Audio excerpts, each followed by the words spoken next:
fais-le toi-même, fait peau neuve et se transforme à l'occasion d'Halloween. Pour cette nouvelle série de vidéos, nous parlerons d'organiser une fête d'Halloween. Pour cela, je vous présenterai un petit haul de toutes les affaires que j'ai pu sélectionner pour cette occasion. Je vous dévoilerai quelques idées recettes et bien entendu de nombreuses idées DIY. C'est parti!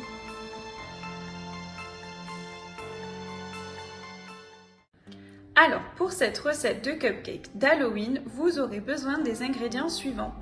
2 œufs, un demi-sachet de levure, de l'arôme d'amande amère. Alors ça, c'est pas forcément précisé dans la recette, mais j'aime bien rajouter, ça donne un petit goût. D'un yaourt nature de votre choix, de sucre, de farine, d'huile classique, de colza ou de tournesol. Moi, je vais rajouter un petit cœur Nutella, mais ça, c'est au choix. Et ensuite, pour le topping au-dessus, vous aurez besoin de mascarpone ainsi que de sucre glace.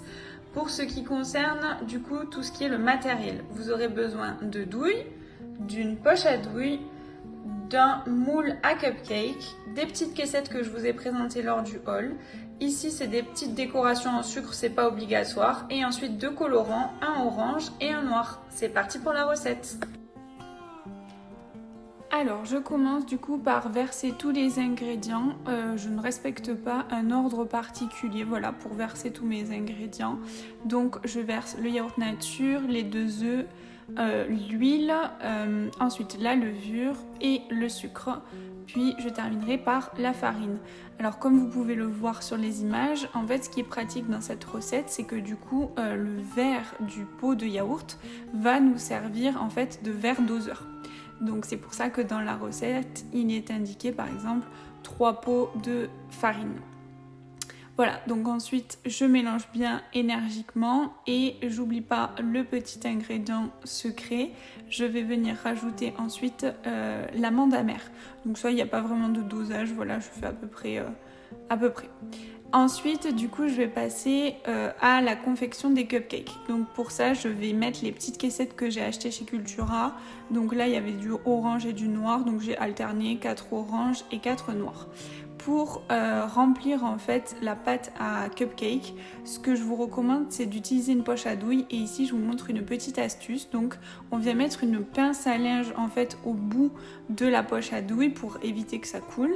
Et ensuite, on vient la positionner, alors soit sur un verre assez haut, soit ici, j'avais trouvé cet ustensile en fait qui vient d'un outil pour faire de la soupe. Voilà, donc je viens le positionner et ensuite du coup l'ouverture qui est assez grande me permet de pouvoir verser la totalité de ma pâte à cupcake.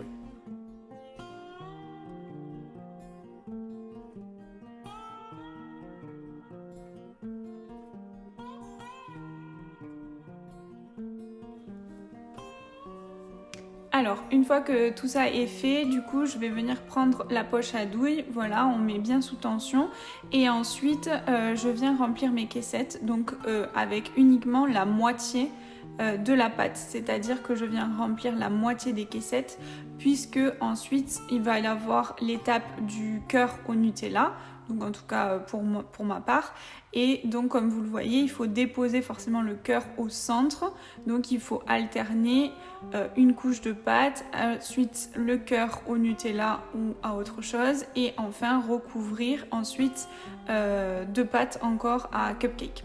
Voilà, donc je suis assez généreuse sur le Nutella comme vous pourrez le voir.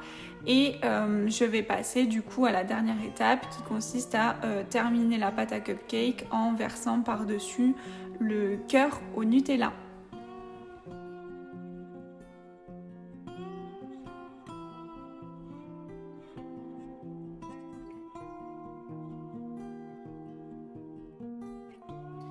Et ensuite, on va enfourner tout ça à 180 degrés pendant 20 minutes.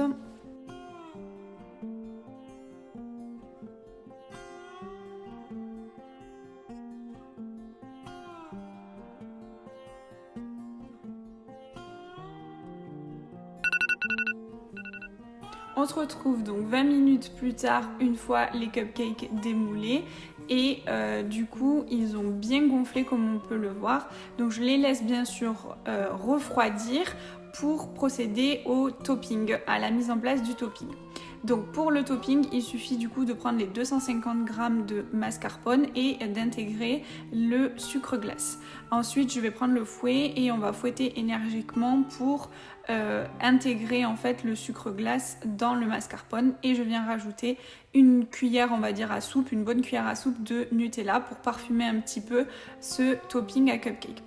Bien entendu, comme je précisais, on attend que les cupcakes soient refroidis. Ici, je sépare en deux le topping pour en fait pouvoir le colorer de 2 couleurs différentes. Donc je commence par le orange. Alors c'est vrai que le orange était de suite très flashy. Donc j'étais parfaitement contente de la couleur, du coup j'ai laissé comme ça. Par contre vous allez voir pour le noir, je m'y suis pris à plusieurs fois parce que en fait à chaque fois je n'ai pas un noir profond comme je l'aurais souhaité. Donc n'hésitez pas à en rajouter et à être bien généreux sur le noir, voilà, pour obtenir un joli noir qui rappelle du coup les couleurs d'Halloween.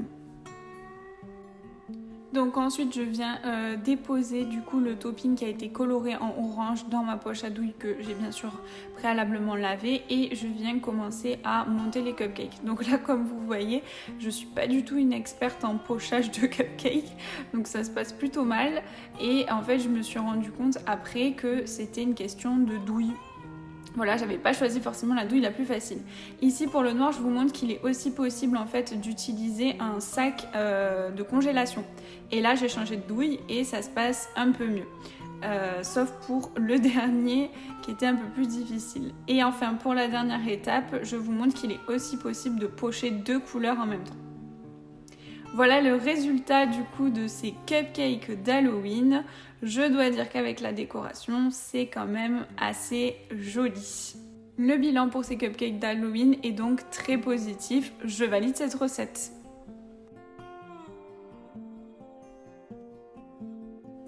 Alors, on passe à la recette numéro 2. Je vais donc vous présenter un brownie d'Halloween, mais pour cette recette, je ne vais pas vous montrer toutes les étapes de construction du brownie. Donc du coup, je vais passer directement, voilà, ici mon brownie a cuit, et donc je vais vous montrer, je suis venue le découper un peu de manière aléatoire pour faire un esprit Halloween. Ensuite, je vais prendre des guimauves. Donc le principe, c'est de faire un brownie avec une toile d'araignée. Mes guimauves ont été passées 30 secondes au micro-ondes, et comme on peut le voir à l'image, on obtient bien cette fameuse toile d'araignée une fois que les guimauves ont un peu fondu. Donc jusque là c'est très joli, et puis après ça se complique. En fait la guimauve vient sécher pratiquement immédiatement, colle énormément aux doigts et au gâteau, et là c'est une catastrophe. Donc voilà, je vous montre un petit peu, j'ai essayé de décorer mais vraiment c'était une catastrophe, ça collait aux doigts, ça collait au gâteau. Donc pour ce bilan, non, je ne valide absolument pas cette recette qui est très difficile à réaliser.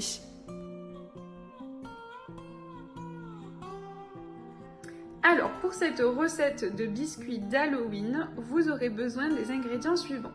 Un demi-sachet de levure, du papier de cuisson, une tablette de beurre, d'amandes en poudre, du sucre en poudre, un œuf, de la farine, du miel. Ici donc c'est le sachet d'épices à pain d'épices que j'ai trouvé directement au marché, les fameuses emporte-pièces d'Halloween, et ici une bouteille d'eau en verre. Alors pourquoi faire? Je n'ai pas de rouleau à pâtisserie pour étaler la pâte à biscuits, donc je me servirai de cette bouteille pour pouvoir étaler la pâte. Allez, c'est parti pour la recette. Alors comme pour la précédente recette, du coup je vais commencer par peser et verser dans mon bol tous les ingrédients. Donc encore une fois, je ne suis pas un ordre particulier. Donc là j'ai commencé par le sucre, ensuite je viens intégrer du coup la farine à ma préparation.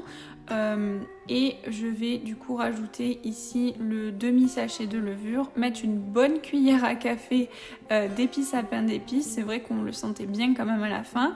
Ensuite je viens déposer mon miel qui était pas liquide comme vous pourrez le voir, un œuf et ensuite le beurre. Donc le beurre je l'avais sorti depuis un petit moment, donc il était un petit peu fondu, mais après réflexion je pense que j'aurais dû le passer un petit peu au micro-ondes pour faciliter son intégration. Voilà, après une bonne minute de mélange, je viens prendre ma pâte, je la mets dans un bol, je couvre de papier film et au frigo.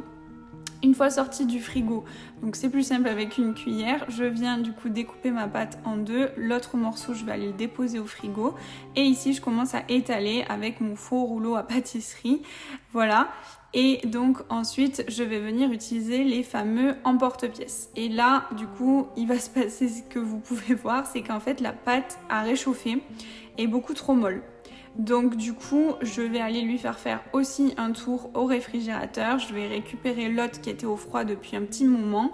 Et puis vous allez pouvoir constater qu'en fait ça se passe beaucoup mieux une fois que la pâte a été vraiment bien refroidie. Donc on se retrouve avec la pâte qui est elle du coup bien plus facile à travailler.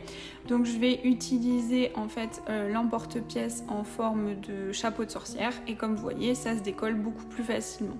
Après il faut quand même s'aider d'un petit ustensile, voilà j'avais une spatule pour venir le déposer sur la plaque de cuisson mais ça n'a rien à voir, c'est vraiment beaucoup plus facile à travailler une fois que la pâte a été un peu refroidie et congelée. Je vous laisse avec la suite du découpage des autres emporte-pièces.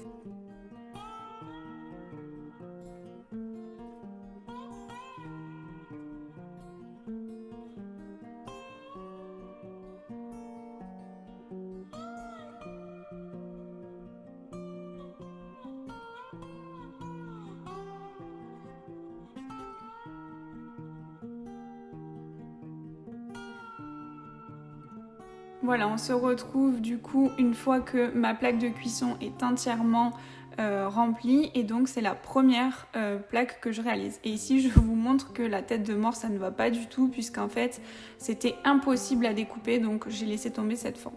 Je réalise une deuxième plaque de cuisson.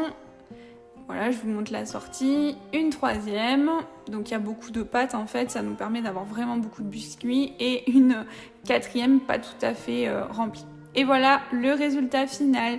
Donc comme vous pouvez voir, je vous montre une présentation avec une salade de fruits. J'ai intégré du coup mes petits biscuits, je trouvais que ça allait bien se marier avec. Donc le bilan c'est très positif, je valide totalement cette troisième recette. Écoutez, j'espère que cette vidéo recette vous aura plu. Donc sur 3 recettes testées, j'en valide 2.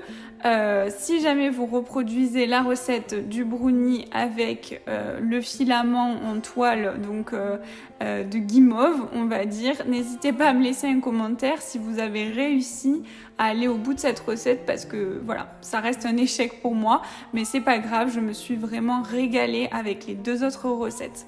Écoutez, je vous dis à très bientôt sur la chaîne Fais-le toi-même.